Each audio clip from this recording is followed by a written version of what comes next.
estar con ustedes en este jueves de cine en Noticias 22.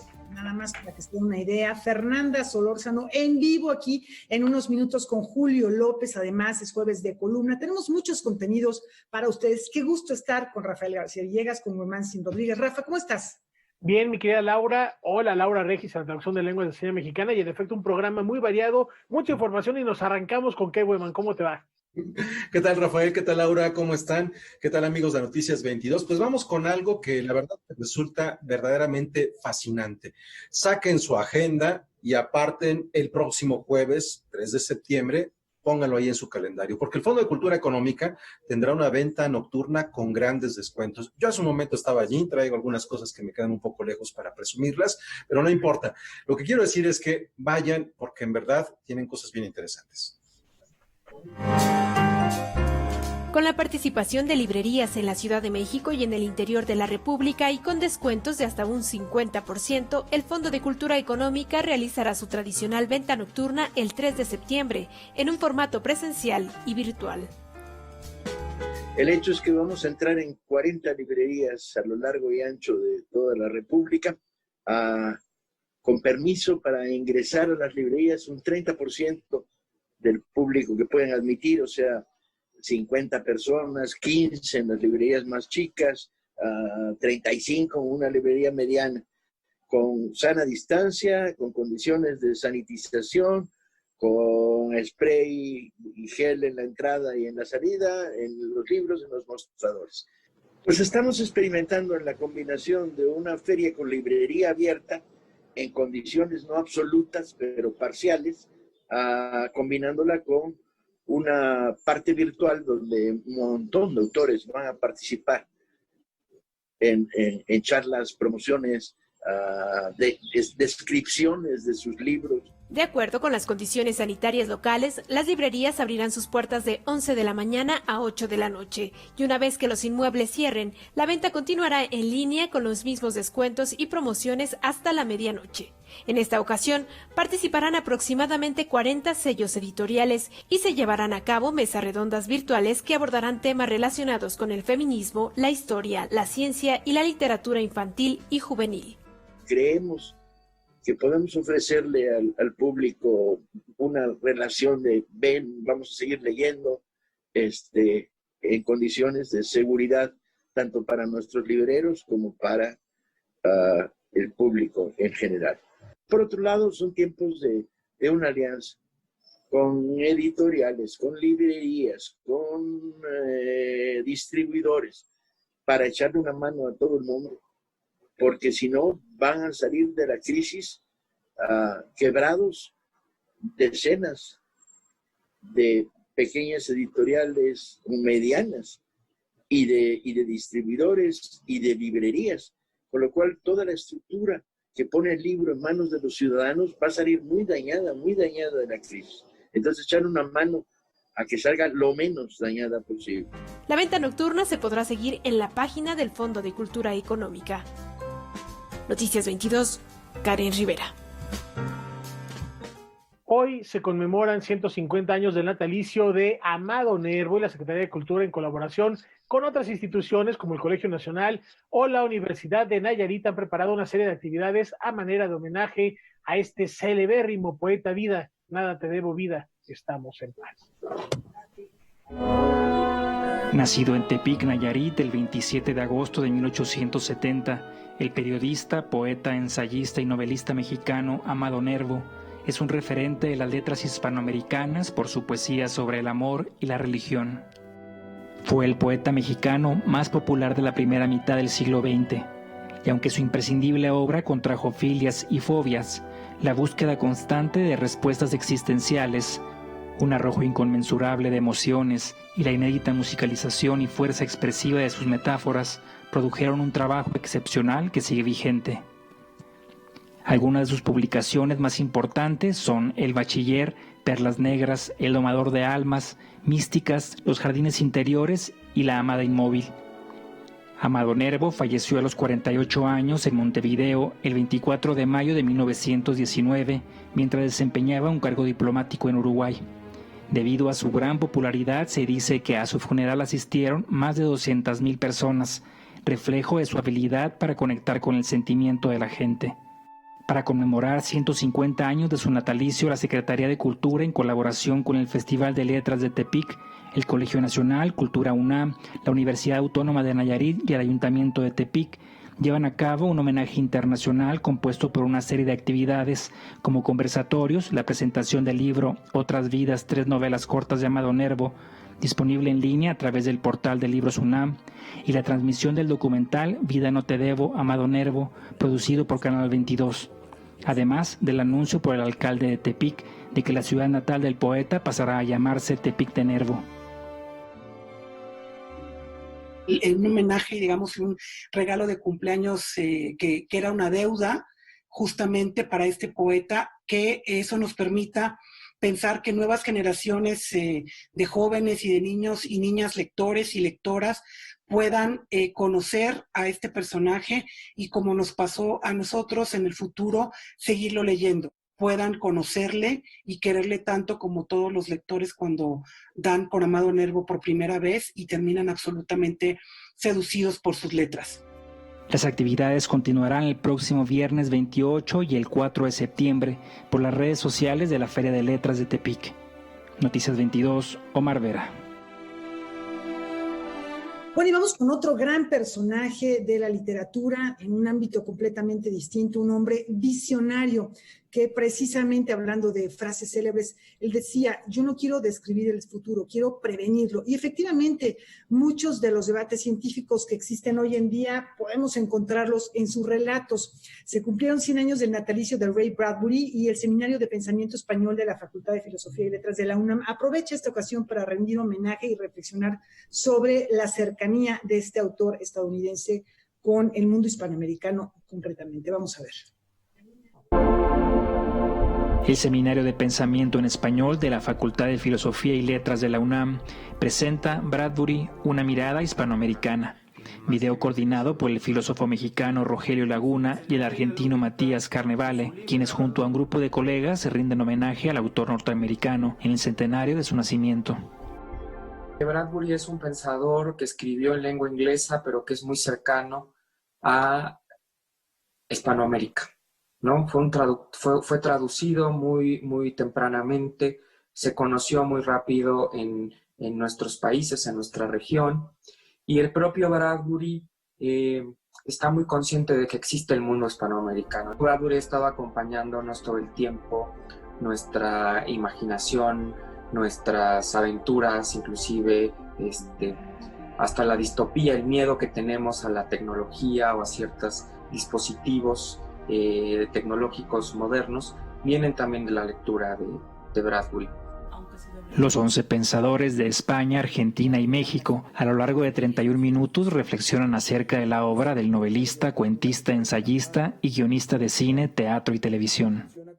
Con Bradbury ya conocí la soledad del espacio, el sabor de esos caramelos de fruta, además el olor a masa horneada. Me inculcó recuerdos que no me pertenecían, que no son míos, y esa nostalgia anticipada de lo que se pierde para siempre. Y esto antes de cumplir los 10 años. La muerte tal vez sea el gran tema literario. Esta universalidad hizo que la obra de Bradbury haya encontrado una recepción casi unánime a nivel internacional. La crítica suele resaltar el lirismo poético y el tono filosófico de Bradbury, y yo creo que es ese rasgo justamente el que abre nuestra imaginación hacia modos alternativos de experiencia y de nuestras posibilidades de ser humanos. Por eso seguimos leyendo a Ray Bradbury. Lo que yo creo que encuentran los lectores en este video es que justo la literatura de Bradbury no es una literatura ligera, no es una literatura superficial, sino que es una literatura que realmente nos está poniendo frente a nosotros nuestra época y nos está poniendo frente a nosotros quiénes somos y lo maravillosos que podemos ser como humanidad, pero lo terrible que podemos ser también como humanidad. El video se puede ver en el canal de YouTube y redes sociales del Seminario de Pensamiento en Español de la Facultad de Filosofía y Letras de la UNAM. Sus sueños nebulosos.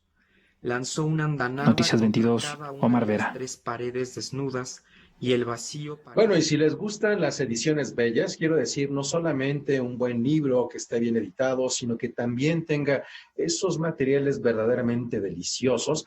Hay una edición de aniversario de Crónicas Marcianas de Ray Bradbury, empastada, de Editorial Minotauro, esta editorial que en español dio a conocer nada más y nada menos que al Señor de los Anillos. Bueno, pues está en estos momentos disponible, es así como para los exquisitos. Así que con este guiño, hacemos una pausa y tenemos más información al volver aquí en Noticias 22.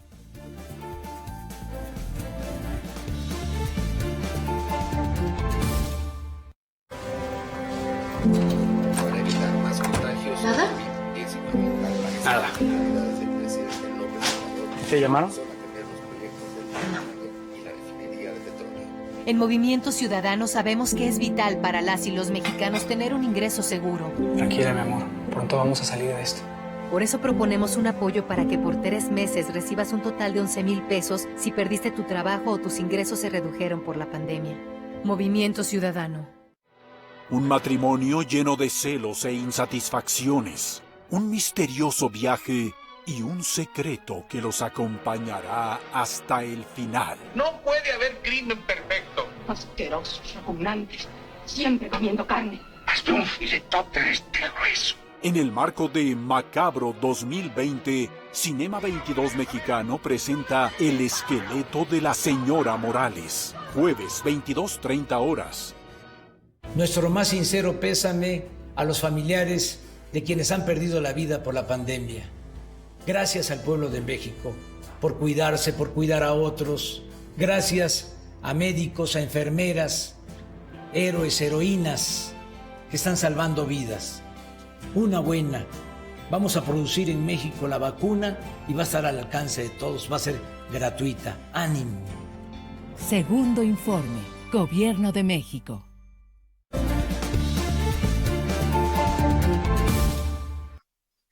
Hay un esqueleto en el closet de Canal 22, el esqueleto de la señora Morales, esto y mucho más en Marquesina.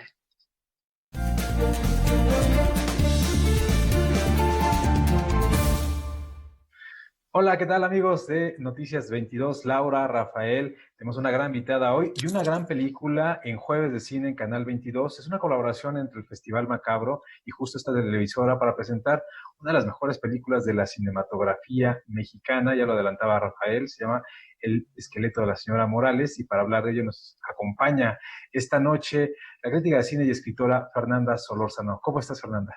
Hola, Julio. Hola, Rafa. ¿Cómo estás, Laura? Espero que estén bien todos ustedes. Pues mira, justo te decía, esta película es impresionante, ¿no? Es una película que, pues, tiene un tono de humor negro, ¿no? Tiene, sin lugar a dudas, algunos de los mejores actores también de la época de oro del cine mexicano. Así que cuéntanos un poco qué es lo que va a ver el espectador con esta historia.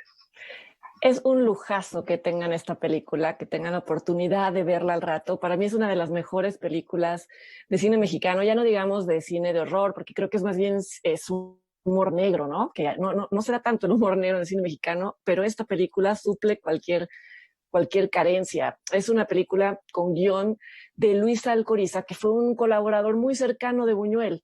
Entonces, casi se asoma ahí la mirada de Buñuel en muchos aspectos, pero bueno, no hay que robarle el crédito al director, que no fue Buñuel, pero que lo hizo espléndidamente, que es Rogelio González. Creo que lograron una colaboración magnífica y, como bien dices, con actores que dieron también papeles increíbles y memorables en esta película.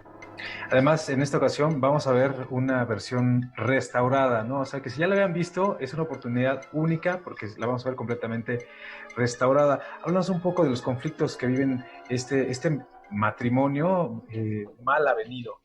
Mal avenido. Antes, es muy importante lo que dices de la versión restaurada, porque una de las cosas más llamativas de esta película es su fotografía.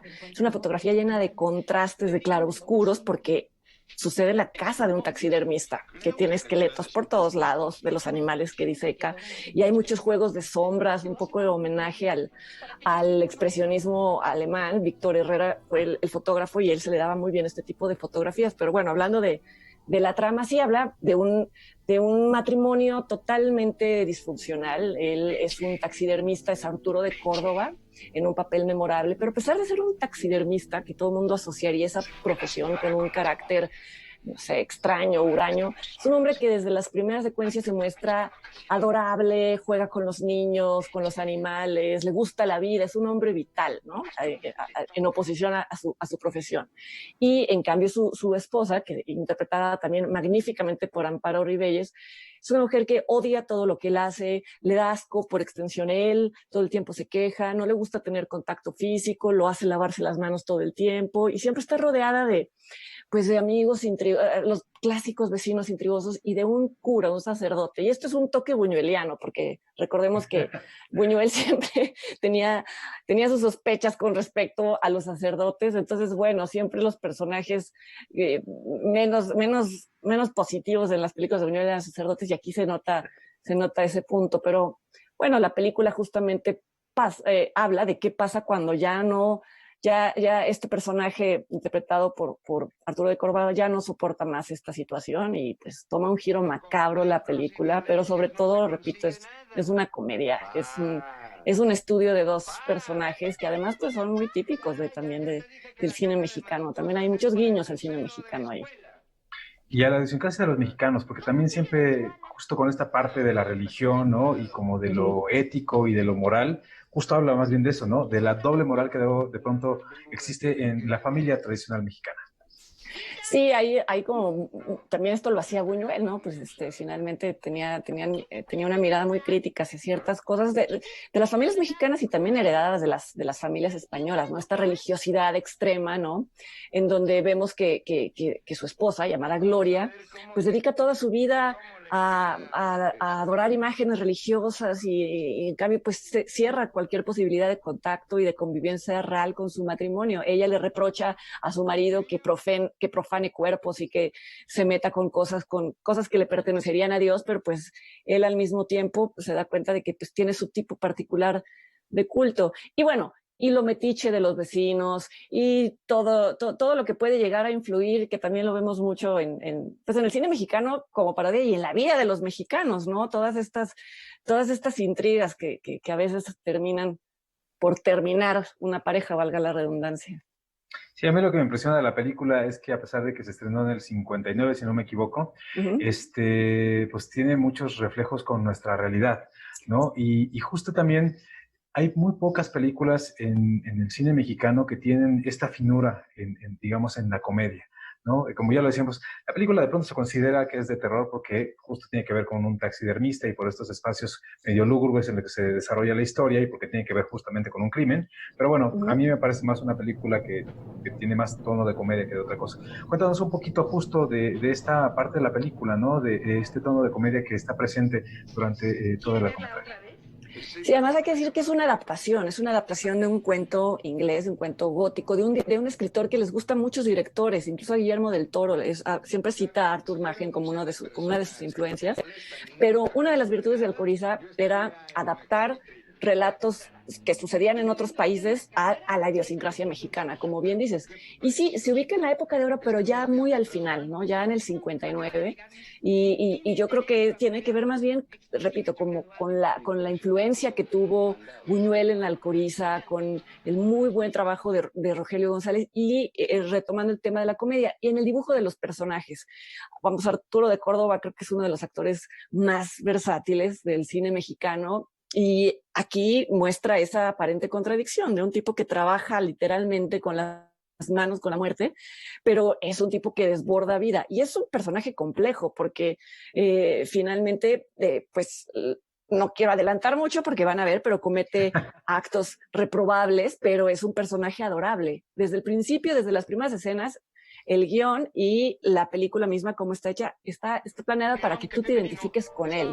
Tú padeces a Gloria, tú padeces a la mujer que no lo deja vivir, paradójicamente no lo deja vivir, a un hombre que supuestamente culpa de dedicarse a la muerte, pues él quiere dedicarse a la vida, comete sus pequeñas transgresiones comiendo carne, porque ella también le tiene asco a la carne, fobia a la carne, y en cambio él pues la disfruta en muchos sentidos. Fíjense cuando la ven ahora todo en cómo está encuadrado, hay muchos juegos, de pronto él se pone debajo de un esqueleto de una cabra, entonces pareciera que tiene cuernos, en fin, hay muchos guiños ahí. Disfrútenla muchísimo, es muy Sí, la verdad es que es una de las películas a las que hay que prepararse palomitas, apagar la luz, y reunirse frente a la televisión, porque así me lo imagino yo, así la estaré disfrutando. Muchísimas gracias por estar con nosotros esta noche, Fernanda.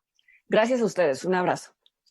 Bueno, pues ahí lo tienen, no se la pierdan, hoy jueves por Cinema 22, Cinema Mexicano, a las 10:30 de la noche.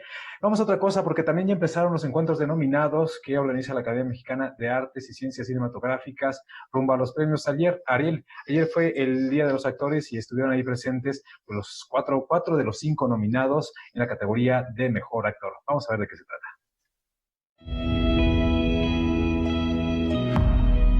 Es algo curioso, pero todos los nominados a los premios Ariel 2020 en la categoría de Mejor Actor interpretan personajes marginales. Aunque cada historia tiene contextos y realidades diferentes, hay elementos que se repiten, como la falta de oportunidades, la violencia y el abandono. Armando Hernández consigue su tercera nominación por la película La Paloma y el Lobo. El filme retrata a una pareja de desplazados por la violencia. Paloma y Lobo buscan continuar con su vida, pero son aquejados por la zozobra y los secretos.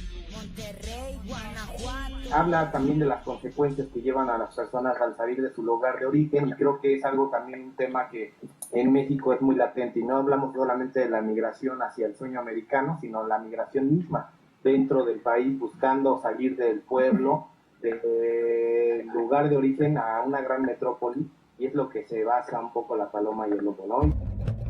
Mi tío trabaja en el sindicato, güey. Tú nomás juntas los 20,000 varos. Le hablo a mi tío y tiene la plaza. Benny Emanuel protagoniza Chicuarotes, que cuenta la historia de Cagalera, un joven impulsivo que, harto de su situación, decide comenzar a delinquir. Su objetivo es juntar dinero para comprar una plaza en el sindicato de electricistas y así cambiar su realidad. ¿Pero cómo? Y él quiere salir de ese lugar como sea. Para hacerlo, pues como que toma las herramientas que son las que él conoce, que es violencia, que es falta de empatía. Yo creo que justo por eso decía hace rato que es un buen estatus social psicológico. Esto no es Berlín sigue la vida de Carlos, un joven de 17 años que busca su lugar en el mundo. Su realidad cambia drásticamente cuando conoce el Aztec, un club nocturno habitado por extravagantes personajes inmersos en el post-punk, la libertad sexual y las drogas.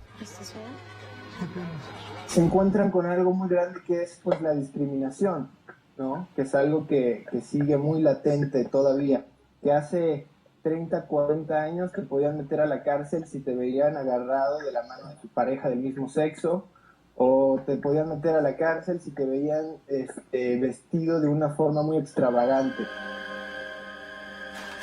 Mano de obra bien podría tomarse como una reinterpretación de La rebelión en la granja de George Orwell. Un grupo de trabajadores de la construcción sufren todo tipo de abusos y humillaciones. Cansados de la situación, deciden dar un pequeño golpe de estado. ¿Cómo somos los mexicanos realmente ante la injusticia en el momento que adquirimos un poco de poder? En el momento en el que adquirimos la pequeña posibilidad de reivindicarnos, de dignificarnos, y de hacer lo que para nosotros es justo, lo que nosotros consideramos que es para nosotros justo, ¿en qué nos convertimos? El gran ausente de la charla fue José María Jaspic, actor y director de Polvo, su ópera prima. Para desarrollar un medicamento. Como una aspirina. Ándale, como una aspirina, pero más chingona. Noticias 22, Julio López. Muy bien, dale pues. Bueno, ya lo saben, Canal 22 va a ser la casa de los premios Ariel. El domingo 27 se van a transmitir por esta televisora y todos los miércoles de septiembre van a estar realizándose estos encuentros. Me parece que el siguiente es con las actrices nominadas en la categoría justo de Mejor Actriz. Así que échenle un ojo a las redes sociales, están libres, cualquier persona puede verlos a través de la página de la Academia de Facebook y YouTube. Ahí puede encontrarse y incluso hasta interactuar con los actores y actrices que están nominados en esta ocasión a la 62 edición de los premios Ariel. Mientras tanto, tenemos más información. Vamos a ir también a una nota que tiene que ver con un estreno en Canal 22. Llega a la televisión pública Quebranto, el largometraje del director Roberto Fiesco. La verdad es una historia bien interesante. Yo cada vez que la encuentro no me la pierdo, así que vamos a ver de qué se trata. Nivada presenta Este sábado 29 de agosto, Canal 22 presenta Quebranto, un filme dirigido por el cineasta Roberto Fiesco. Quebranto es un documental que cuenta la historia de Fernando García Ortega, un antiguo actor infantil conocido como Pinolito, que participó en películas al lado de Sara García y Katy Jurado, pero que al crecer quedó en el olvido.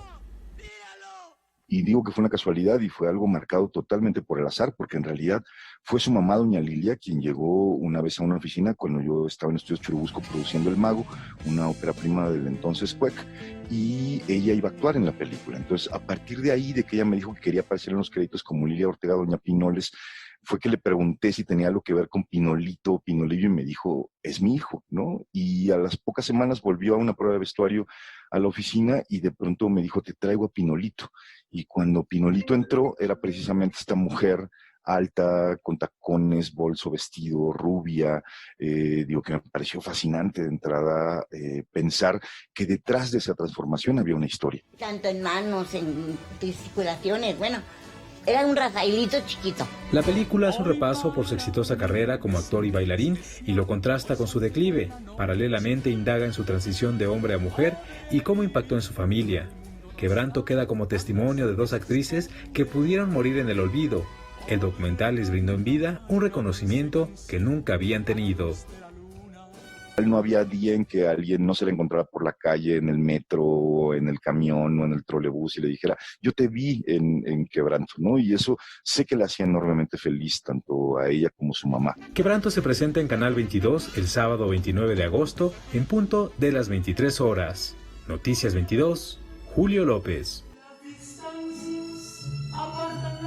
Bueno, pues ahí lo tienen. Como ven, todo el fin de semana habrá muy buen cine en Canal 22. Hoy no se pierdan El esqueleto de la señora Morales, el sábado no se pierdan Quebranto. Y les adelanto que mañana tendremos una entrevista con Baltimore Beltrán, porque también el domingo se estrena Mente Revólver, una película que él protagoniza que tiene que ver con Mario Aburto. Así que ya lo saben, ¿no? Todo el fin de semana quédense en casa, quédense en Canal 22.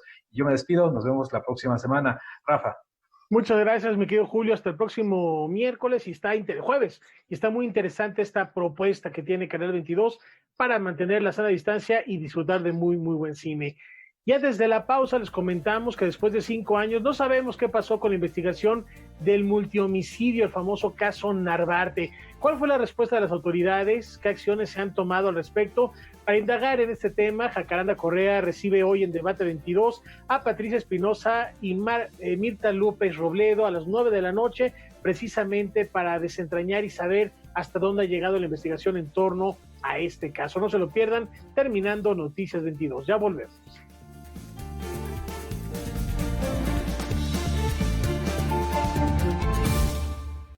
Un matrimonio lleno de celos e insatisfacciones, un misterioso viaje y un secreto que los acompañará hasta el final. No puede haber crimen perfecto. Asquerosos, repugnantes, siempre comiendo carne. Hasta un filetote de este grueso. En el marco de Macabro 2020, Cinema 22 Mexicano presenta El esqueleto de la señora Morales. Jueves, 22:30 horas.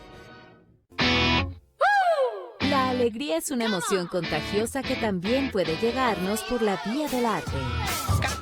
Todos tenemos algo, sea lo que sea, que es capaz de despertarnos una sonrisa y contagiarnos de la emoción de la que vamos a hablar hoy, la alegría.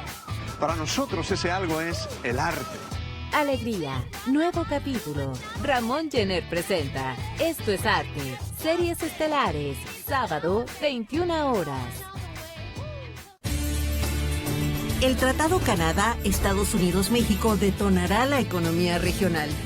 El TEMEC impulsará el crecimiento con miles de pequeñas y medianas empresas que aprovechan este gran mercado. El Senado aprobó por unanimidad leyes y reformas para fortalecer a México con el TEMEC. Competir en mejores condiciones y lograr un desarrollo más justo y equitativo. Senado de la República. Cercanía y resultados.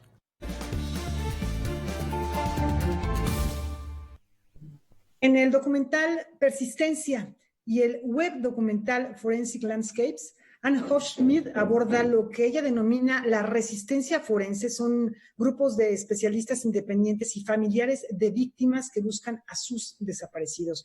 Esta es la cuarta entrega del serial Geografía de la ausencia, desaparición forzada en México, Ruta Audiovisual.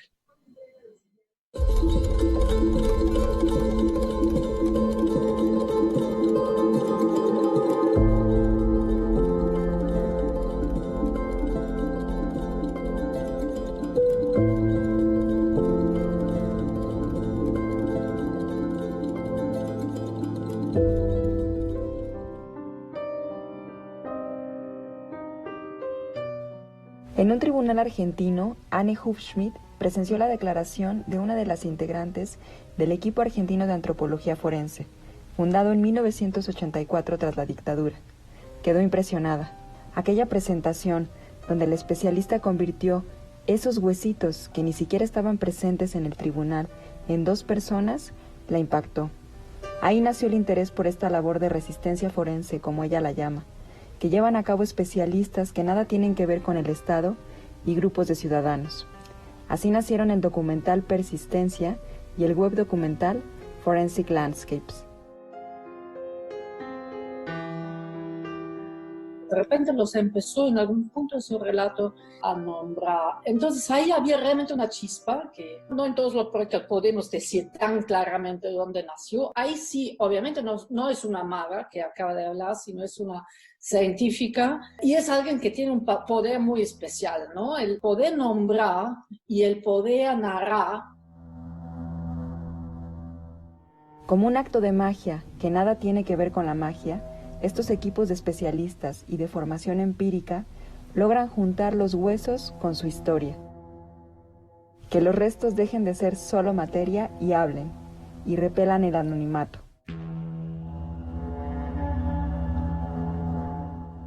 El tema de la desaparición estaba absolutamente vigente, pero el tema forense no estaba tan así, ¿no? En la mira. Eso cambia obviamente con Ayotzinapa. Justo en el 2014 empiezo a relacionarme con un muy joven equipo mexicano de antropólogos, sobre todo de arqueólogas forenses, porque me interesaba la formación de un equipo mexicano. Y pasa esta otra cosa muy inesperada para todo el mundo empapado, digamos, con el tema forense, que es que las propias familiares, las mamás sobre todo, entonces de repente hay otras forenses ahí.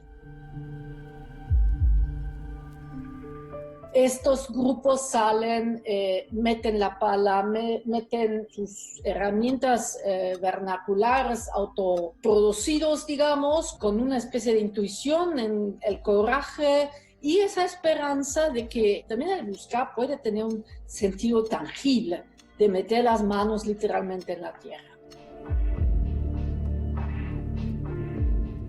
¿Qué es esto? Son forenses, es una denuncia, es una búsqueda. ¿Qué pasa con la justicia?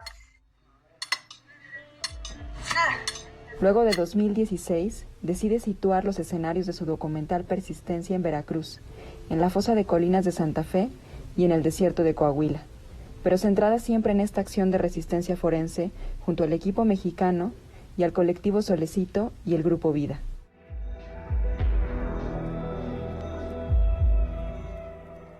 De hacer un relato que combina y que de algún modo conjuega bajo la noción de resistencia tanto la labor de los equipos independientes como la labor de los familiares, sin ponerlos en una canasta, porque efectivamente hay no solamente una diferencia, hay una tensión, ¿no? Porque quiénes son los expertos y de repente se cuestiona el lugar y el monopolio del saber, de reconocer a los familiares como también expertos, que no son solamente los que van a recibir pasivamente la información, sino van a ser quienes participan. Anne mira con mucha curiosidad esta labor, pero también a profundidad, y es enfática al señalar que no buscó construir una narración desde la escucha de los afectados relatando el terror, que es importantísima, como dice. Lo que ella buscó ofrecer en su relato ya no pone el foco ahí, sino en el hacer, y en cómo estos grupos le dan un significado a su hacer. También le parece importante no romantizar la labor de búsqueda, porque si bien es indispensable, hay un límite humano y burocrático para estos grupos. Lo que está en rosita es donde no hemos encontrado. Sí, los que están en amarillo es donde hemos encontrado. Hay un límite de lo que pueden y pretenden hacer. Es decir, esto, lo que ellos hacen y donde han tenido un éxito impresionante, si se puede llamar éxito, es la localización de cuerpos y de fosas. Donde ya no pueden entrar son los laboratorios. Ahí claramente es un tema que ya le corresponde a la institucionalidad, sea estatal, sea federal, y también el tema que ya hablamos, la justicia. Si se toma en serio el tema de la justicia, pues eso implica que una parte del Estado implicada con esos crímenes de lesa humanidad y sistemáticas se tendría que investigar a sí mismo. La reflexión de esta investigadora sobre desde dónde se sitúa para construir estos trabajos es amplia. La versión completa de esta entrevista la puedes encontrar en noticias.canal22.org.mx. Para Noticias 22, Ana León. ¿Por qué es importante reflexionar al respecto? Porque estamos en un continente, en países que han padecido desaparición forzada desde hace décadas. Y cuando estamos pensando en el número, en los números oficiales, lo que significa el número de Argentina, el número de Guatemala, el número de Colombia, los números que tenemos en México, si vamos a números oficiales, son verdaderamente alarmantes. Y eso no cuenta lo que no se cuenta, ni tampoco lo que todavía no terminamos de conocer. Estamos verdaderamente frente a una crisis, y una crisis que a nivel internacional se ha focalizado en términos de región, y por eso es importante. ¿Qué ocurre con un Estado que se supone que en un contrato social, a cambio de nuestro esfuerzo y de nuestros impuestos, otorga, entre otras cosas, seguridad? ¿Qué es lo que ocurre cuando son las personas y las asociaciones civiles las que tienen que buscar a sus desaparecidos y encontrar, cuando se puede, a sus cuerpos, y después ver lo que han escuchado en esta ocasión, toda esta ruta de 7 círculos casi al infierno de niveles burocráticos? Cambiando de tema y continuando con audiovisuales, ahora queremos compartir con ustedes lo que significa la próxima edición de la Muestra Internacional de Cine con Perspectiva de Género. Este es un proyecto en el cual encontraremos distintas propuestas audiovisuales con una visión social incluyente. Con una selección de más de 80 películas, llega la 9ª edición de la Muestra Internacional de Cine con Perspectiva de Género, un proyecto cultural que tiene como objetivo incidir en la construcción de una sociedad incluyente. Pues a través del cine nosotros vemos la oportunidad de hacer un enlace para aterrizar muchos conocimientos que muchas veces se quedan en la academia y que son difíciles de platicar o de, digamos, socializar entre la población en general, pero que son sumamente importantes que justamente vayamos platicando, conociéndolos y aprendiendo como todas los matices y las aristas que tiene la perspectiva de género.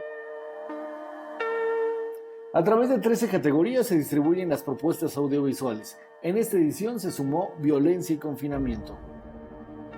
Normalmente nosotros tenemos 12 categorías donde justamente vamos navegando diferentes temas que están cruzados por la perspectiva de género y que nos interesa sobre todo puntualizar porque son temas mucho más específicos, como por ejemplo te puedo dar algunas categorías como movilidad humana y migración, derechos sexuales y reproductivos. A través de estas categorías pues vamos explorando justamente estos temas con películas que estén relacionadas, ¿no?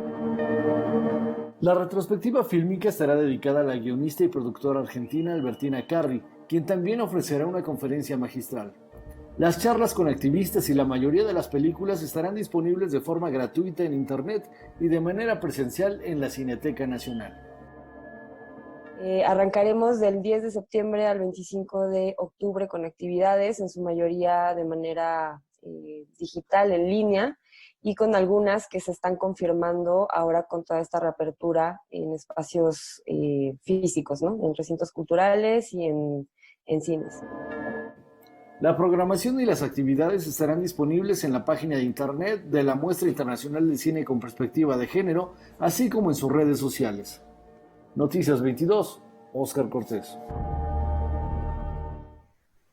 Y seguimos platicando de artes audiovisuales porque en el confinamiento Erika Marlene Corona se apoyó en la música y en el cine para crear un retrato de las emociones que pueden experimentar los músicos a lo largo de la pandemia. Esto se llama Positiva. Erika Marlene Corona Sorrosa, originaria del estado de Oaxaca y violista de la orquesta Escuela Carlos Chávez, regresó a la capital oaxaqueña a raíz de la pandemia. Durante este tiempo, con el objetivo de conjuntar sus dos pasiones, la música y el cine, escribió el guión y dirigió el cortometraje Positiva, historia inspirada en cómo vive un músico esta época de contingencia, sus emociones y frustraciones.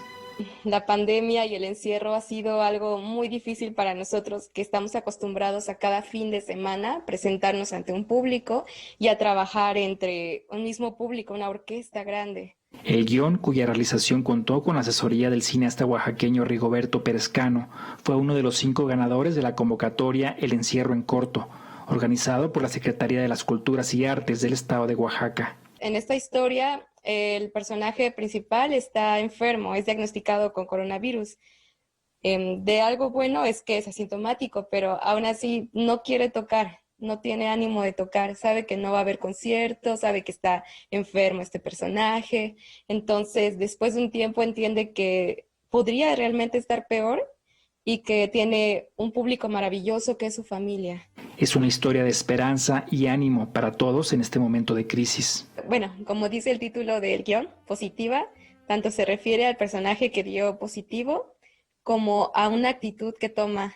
Pues al final del video, a pesar de las escenas tristes que se transmiten en ese momento, el final es de saber que tiene a su familia bien, sana y cerca, y la sonrisa al final frente al espejo del personaje lo dice.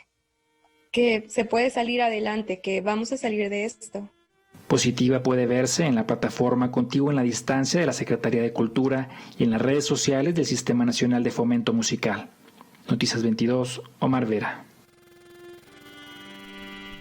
Bueno, al regresar tenemos a David Huerta en este jueves de columnas que nos platicará acerca de ese hombre que decía que los gatos no son más silenciosos que los espejos. Jorge Luis Borges.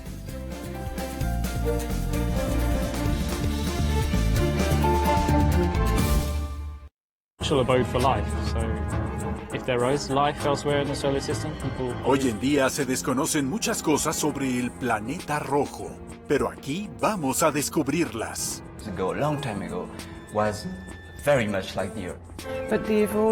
Upwards, investigando el planeta Marte en A Ciencia Cierta. Estreno viernes 18 horas por Canal 22. La cultura se ve en todas partes.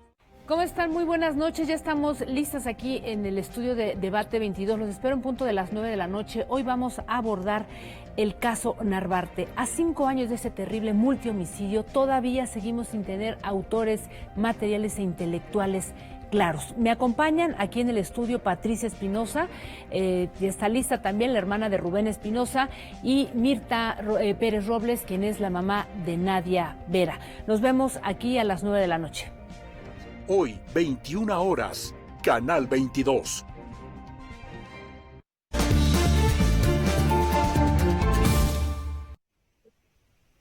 Bien, continuamos aquí en Noticias 22 y la cátedra Ingmar Bergman de la UNAM celebra 10 años en medio de la pandemia, pero eso no los detiene y esta historia va a generar una serie de actividades en línea muy, muy gratas. En verdad, por ahí hay una conversación entre Roberto Fiesco y el cineasta y artista filipino Pichatón Berazetacul, pero esto lo podrán ver en su página. A partir de mañana comienzan las actividades y nosotros los invitamos a abrir la curiosidad.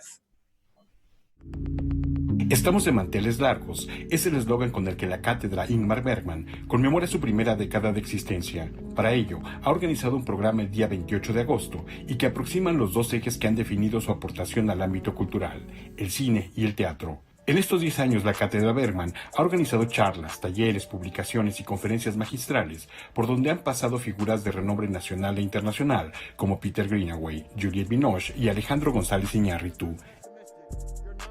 La cátedra es un proyecto universitario en donde no existían en ese momento otras cátedras extraordinarias dedicadas a las disciplinas artísticas. La cátedra Ingmar Bergman fue la primera. Y para que algo nazca se necesita, por supuesto, de muchísimo empeño, esfuerzo y trabajo. Hay nombres ahí fundamentales: Abril Alzaga, el gran Armando Casas, por supuesto, Guadalupe Ferrer, Mario Espinosa, Enrique Singer y, por supuesto, Saltiel, que era el coordinador de difusión cultural, que dio pie a que existiera este proyecto. La labor de los cineclubes y de diferentes expresiones del teatro se suman a la participación de un cineasta tailandés que estuvo presente en la primera edición de la cátedra. Tendremos un conversatorio con algunos cineclubes mexicanos, también de Argentina, de Bolivia. Estará esto moderado por Vanessa Cuervo de Colombia, y la idea justo es reflexionar sobre la práctica cineclubista, que siempre ha sido cuesta arriba, pero que también ha sido una práctica muy resiliente y de mucha resistencia. Tendremos a las 5 de la tarde una conversación sobre uno de los proyectos que hemos hecho a lo largo de la pandemia, que fue instantánea, 7 preguntas sobre teatro en estos tiempos que corren, que finalmente es una especie de formulario, son las 7 mismas preguntas, pero más de 160 creadores y creadoras las han contestado de, me parece ya en este momento, 28 estados distintos del país. Gente que hace de todo tipo de teatro. La cereza del pastel, que es una conversación con Apichatpong Virasatatul, el director tailandés, y Roberto Fiesco, que es, por supuesto, uno de nuestros más reconocidos cineastas mexicanos. La labor de 10 años de la cátedra Ingmar Bergman ha sido reconocida recientemente. Por ejemplo, este año recibió la cátedra el reconocimiento Pepe Scriche del Festival Internacional de Cine de Huesca, que es un reconocimiento a estos proyectos culturales que generan vínculos entre distintas latitudes a través del cine. La programación completa de esta conmemoración está disponible en el sitio electrónico de la cátedra Ingmar Bergman. Noticias 22, Víctor Gaspar. Hoy en el segmento de la región, Roberto Frías propone qué personajes deberían aparecer en los billetes nacionales.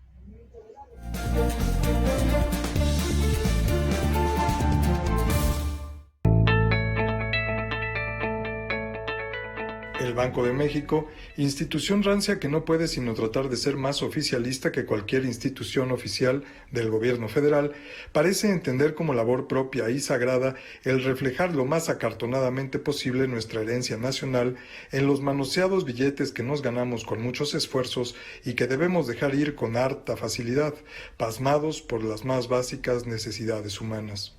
De esta manera, el banco emprendió en 2013 un proyecto de 9 años que habrá de finalizar en 2022 para renovar la familia de billetes.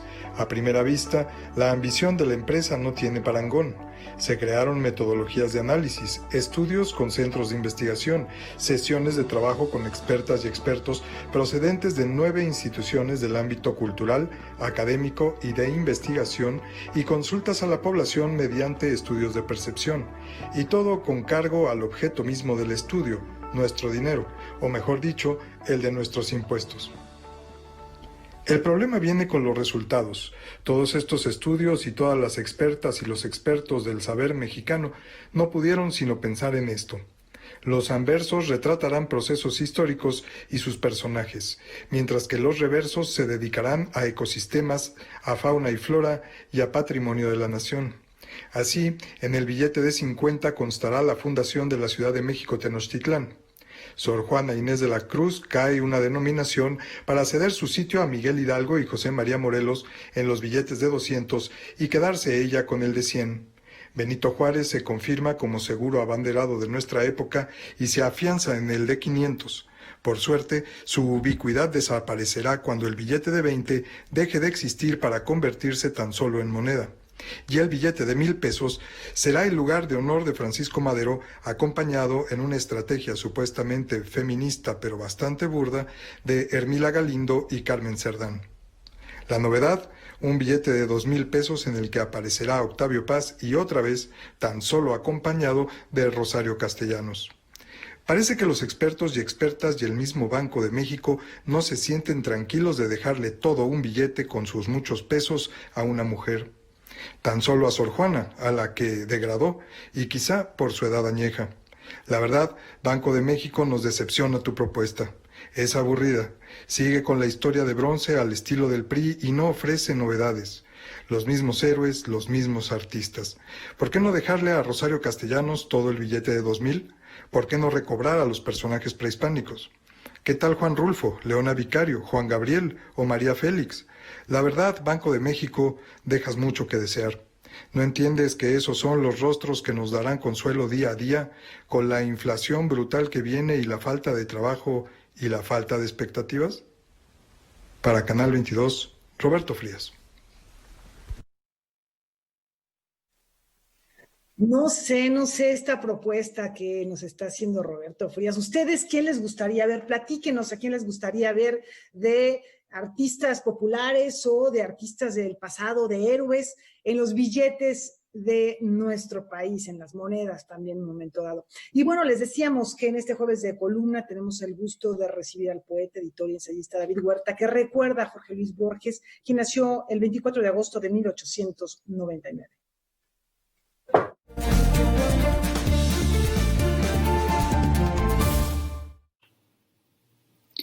En la década de los años 20, Jorge Luis Borges publicó nada menos que 7 libros, 3 tomos de poesía y 4 de ensayos, de prosa reflexiva.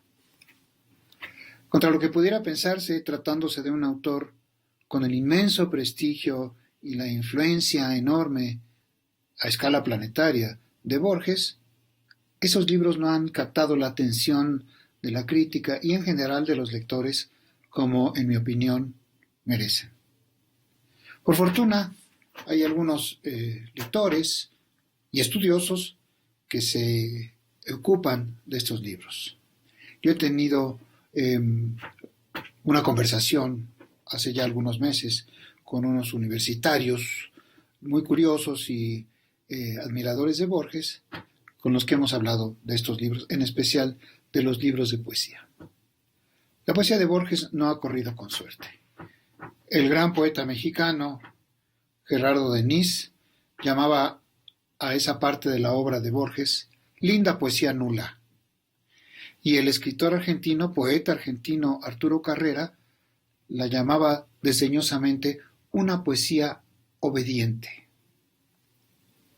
Yo no estoy de acuerdo con esas opiniones. La poesía de Borges, desde el principio, es decir, desde el año 1923, en que publica su primer libro de poemas, Fervor de Buenos Aires, que es el primer libro de su bibliografía, tiene un valor indiscutible y merece ser visitada y revisitada continuamente. Los otros 2 libros de poesía que conforman su obra poética de los años 20, de su juventud, son Luna de Enfrente y Cuaderno San Martín. Este último libro, un cuadernillo realmente con apenas un puñado de poemas, 10 o 12 poemas, fue llevado a la imprenta y patrocinado nada menos que por el mexicano Alfonso Reyes, amigo y maestro de Jorge Luis Borges. Pues ahí está la invitación para leer al gran Borges. Y nos vamos a despedir, como es costumbre, con música, hoy celebrando la memoria, el legado de uno de los más influyentes saxofonistas de la historia del jazz, Lester Young, que nació un día como hoy hace 111 años. Y con eso nos despedimos, Laura Weman, muchas gracias. Buenas noches. Muy buenas noches, que disfruten.